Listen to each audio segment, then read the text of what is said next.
Alhamdulillah, alhamdulillahi tafarrada bi dzalika malakuti wa tawahhada bi jamali jabarutihi wa ta'azzara bi ulumi ahadiyatihi wa taqaddasa bi umuri samadiyatihi wa takabbara fi dzatihi min mudha'ati kulli nabiyyin wa tanazzaha bi sifatihi an kulli tanadu wa usul. Asyhadu an la ilaha illallah wahdahu la syarika lah syahadatan mu'minin bi tauhid musaffajiri bi hasanati ta'wiyati wa asyhadu anna sayyidina Muhammadan abduhu al-mustafa wa aminuhu al-mustafa wa rasuluhu al-ma'musu ila kafatil wara. Allahumma shalli wa sallim ala sayyidina Muhammadin wa ala alihi wa sahbihi huda wa ala ashabihi maqamihi huda. Amma ba'du, fa ya ayuhan nas ittaqullah haqqa tuqatih wa la tamutunna illa wa antum muslimun.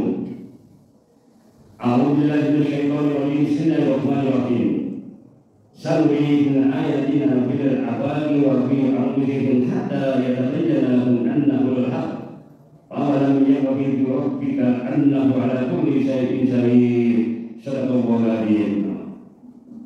Ma'asyiral muslimin, saudara yang dirahmati Allah Ta'ala.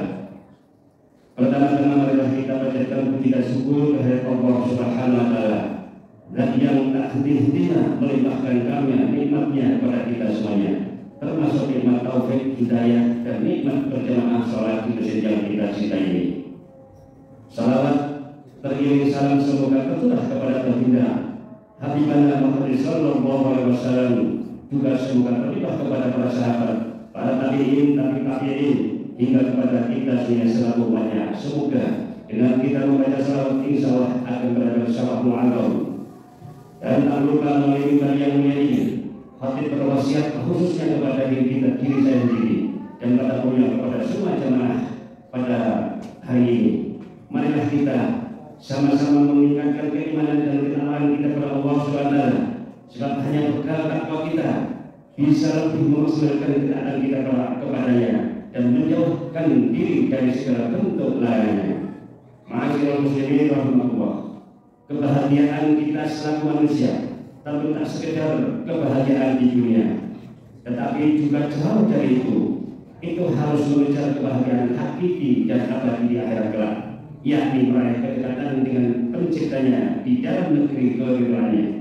Namun perlu diingat, kita tidak akan meraih kebahagiaan hakiki itu hingga kita makrifat atau mengenal siapa sesungguhnya Tuhan kita melalui tanda dan kebesarannya.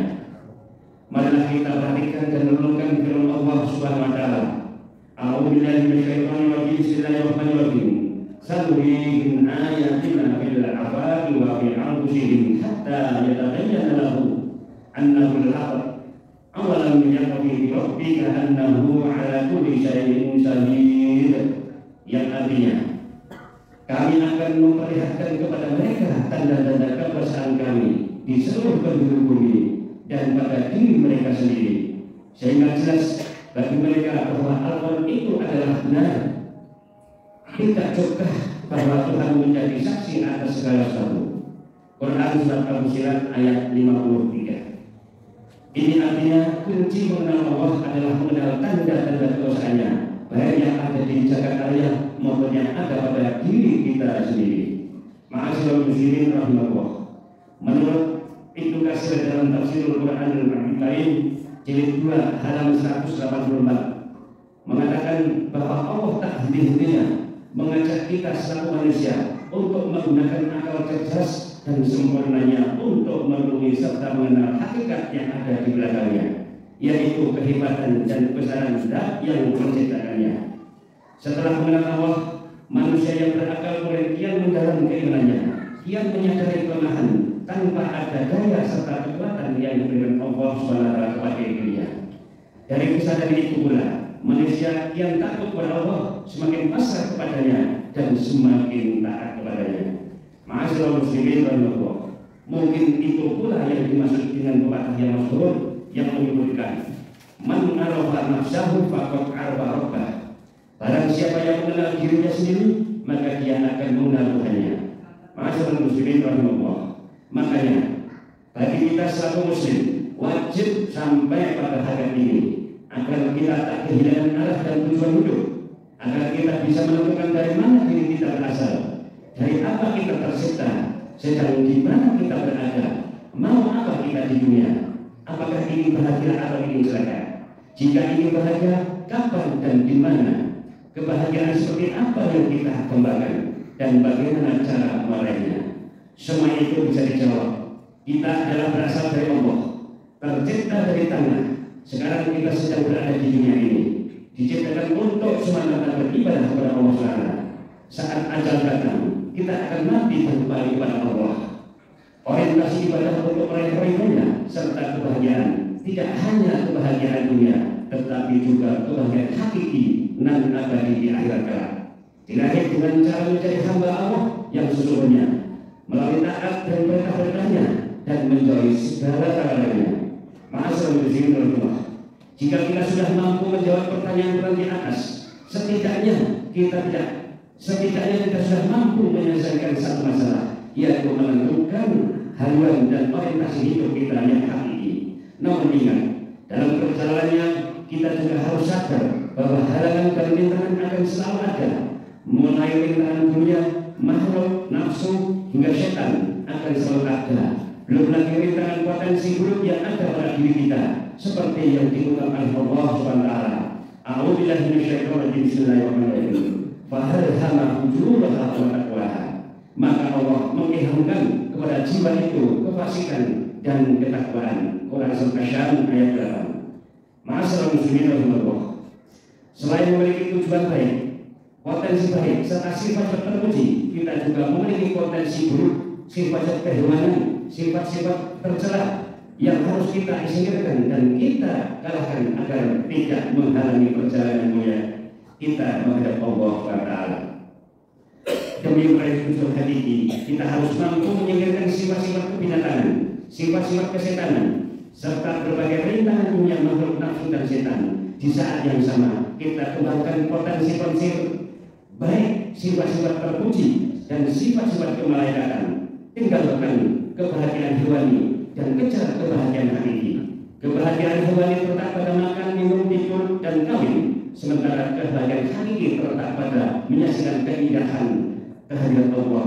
Ikutilah tujuan para malaikat. Berusahalah mengetahui jati diri agar kita mengenal Allah dan berhasil menggapai kebahagiaan yang hakiki nan abadi di akhirat kelak. Sebab kebahagiaan yang hakiki berada di zat yang abadi, menyaksikan keagungan dan keindahan tanpa penghalang apapun. Pada saat yang sama, kita harus berusaha mengenali sifat-sifat yang dominan pada diri kita, membebaskan diri dari sifat hewani dan menjauhkan diri dari tipu daya nafsu dan amarah, serta mendekatkan diri dengan sifat ketuhanan. Ma'asyiral muslimin rahimahullah. Namun hal itu jangan dipahami bahwa kita tidak boleh makan, minum, tidur, dan kawin dengan pasangan, melainkan menjadikan nafsu sebagai tahanan kita, bukan kita yang menjadi tawanannya nafsu. Sebab Allah menciptakan nafsu untuk melestarikan kehidupan kita, bukan untuk menghancurkan kehidupan kita. Maka jadikanlah nafsu di belakang kita, bukan di depan kita. Jadikan nafsu sebagai kendaraan kita mencapai tujuan, bukan untuk menggagalkan tujuan. Setibanya di tujuan, letakkanlah kembali nafsu pada depannya, yakni di bawah kendali ma'rifat, hati dan akal yang sehat. Fokus pada tempat dan sumber kebahagiaan, yaitu Allah Subhanahu wa Ta'ala. Sebab itulah tempat kebahagiaan hakiki dan abadi. Siapapun yang menginginkan kebahagiaan itu haruslah mengetahui hakikat jati dirinya dan makrifat kepada Tuhannya. Demikian penjelasan tentang kunci makrifat kepada Allah SWT dan kebahagiaan hakiki sebagaimana yang dijelaskan oleh Al-Imam Al-Ghazali dalam kitab Ilmiah As-Su'adah halaman 124. Ma'asyiral muslimin rahimahullah. Semoga kita tetap istiqomah dalam menempuh perjalanan kita, diberi kekuatan untuk menyingkirkan kehalangan dan rintangan di dalamnya, serta sukses meraih kebahagiaan yang hakiki. Amin amin ya rabbal alamin. Barakallahu fiikum wa rahmatullahi wa barakatuh dan ayatul hakim.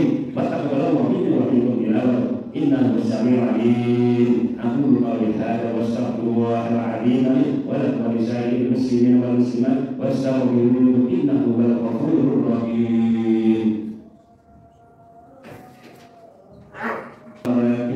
الصحة والاعتصام بحبل الله المتين أشهد أن لا إله إلا الله وحده لا شريك له إياه نعبد وإياه نستعين وأشهد أن محمدا عبده ورسوله المبعوث رحمة للعالمين اللهم صل على سيدنا محمد وعلى آله وأصحابه أجمعين اتقوا الله اتقوا ما استطعتم وسارعوا إلى مغفرة رب العالمين إن الله وملائكته يصلون على النبي يا أيها الذين آمنوا صلوا عليه وسلموا تسليما اللهم صل وسلم على سيدنا محمد وعلى آله وصحبه أجمعين اللهم اغفر للمؤمنين والمؤمنات والمسلمين والمسلمات الأحياء منهم والأموات إنك سميع مجيب الدعوات ويقضي الحاجات برحمتك يا أرحم الراحمين اللهم اغفر لنا ولوالدينا